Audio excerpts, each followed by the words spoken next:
अस्सलाम वालेकुम जी। ਲੱਖਾਂ ਦਰੂਦ ਨਬੀਏ ਪਾਕ ਤੇ ਉਹਨਾਂ ਦੀ ਆਲ ਤੇ ਕੁਝ ਗੱਲਾਂ ਐਸੀਆਂ ਹੁੰਦੀਆਂ ਨੇ ਜਿਨ੍ਹਾਂ ਤੋਂ ਅਸੀਂ ਚਾਹੁੰਦਿਆਂ ਵੀ ਨਾ ਮੂੰਹ ਨਹੀਂ ਮੋੜ ਸਕਦੇ।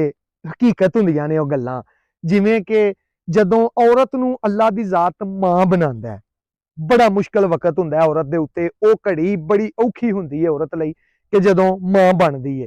ਫਿਰ ਮਾਂ ਦਾ ਪਿਆਰ, ਮਾਂ ਦੀ ਮੁਹੱਬਤ, ਤੁਸੀਂ ਅੰਦਾਜ਼ਾ ਕਰੋ ਕਿ ਜਿਹੜੀਆਂ ਲੜਕੀਆਂ ਵਾਲ ਮਾਵਾਂ ਵਾਲ ਹੌਸਪੀਟਲ ਦੇ ਵਿੱਚ ਆਪਰੇਸ਼ਨ ਦੇ ਨਾਲ ਬੇਟਾ ਬੇਟੀ ਔਲਾਦ ਪੈਦਾ ਹੁੰਦੀ ਹੈ, ਉਹਨਾਂ ਮਾਵਾਂ ਦੀ ਕਿ ਅਗਲੇ ਦਿਨ ਹੌਸਪੀਟਲ ਗਏ ਸਾਂ, ਚੱਕਰ ਲੱਗਾ ਇੱਕ ਦੋਸਤ ਹੈ ਤੇ ਉਹਦੀ ਬੇਗਮ ਵਾਲ ਅੱਲਾਹ ਤਾਲਾ ਨੇ ਔਲਾਦ ਦਿੱਤੀ ਉਹਨੂੰ।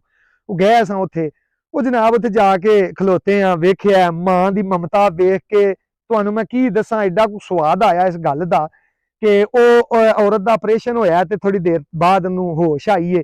ਹੋਸ਼ ਆਉਂਦਿਆਂ ਸਾਰੀ ਉਹਨੇ ਨਾ ਹੱਥ ਮਾਰਨਾ ਸ਼ੁਰੂ, ਪਤਾ ਤੇ ਹੈ ਸੀ ਨਾ ਉਹਨੂੰ ਕੀ ਹੋਇਆ ਹੈ, ਹੱਥ ਮਾਰਨਾ ਸ਼ੁਰੂ ਕਰ ਦਿੱਤਾ ਬੈੱਡ ਤੇ।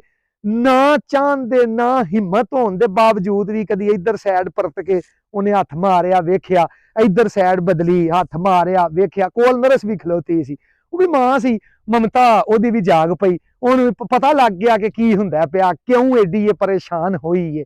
ਉਹਨੇ ਨਰਸ ਨੇ ਭੱਜੀ ਗਈ ਪਰਾਂ, ਉਹ ਇੱਕ ਟਰਾਲੀ ਜੀ ਬਣਾਈ ਹੁੰਦੀ ਨੇ, ਬੱਚਿਆਂ ਨੂੰ ਉਹਦੇ ਚ ਪਾਇਆ ਹੁੰਦਾ ਨੇ, ਉਹਦੇ ਚੋਂ ਉਹਦਾ ਪੁੱਤਰ ਚੁੱਕ ਕੇ ਲਿਆ ਕੇ ਤੇ ਨਰਸ ਨੇ ਉਹ ਕੁੜੀ ਦੇ ਅੱਗੇ ਕੀਤਾ ਤੇ ਉਹਨੂੰ ਆਖਿਆ ਲਓ ਮੈਂ ਵੀ ਇੱਕ ਮਾਂ ਵਾਂ, ਮੈਂ ਤੁਹਾਡਾ ਦਰਦ ਸਮਝ ਸਕਨੀ ਆ। ਅੱਗੋਂ ਕੁੜੀ ਨੇ ਕੀ ਖੂਬਸੂਰਤ ਅਲਫਾਜ਼ ਅਦਾ ਕੀਤੇ, ਉਹਨੇ ਕਿਹਾ ਕਿ ਹਾਂ ਠੀਕ ਹੈ ਮੈਂ ਵੇਖ ਲਿਆ ਵੇ, ਲੇਕਿਨ ਮੈਂ ਆਪਣਾ ਮੋਬਾਈਲ ਪਈ ਲੱਭਨੀ ਆ, ਮੈਨੂੰ ਕਿਤੇ ਦਿਸਦਾ ਨਹੀਂ ਪਿਆ।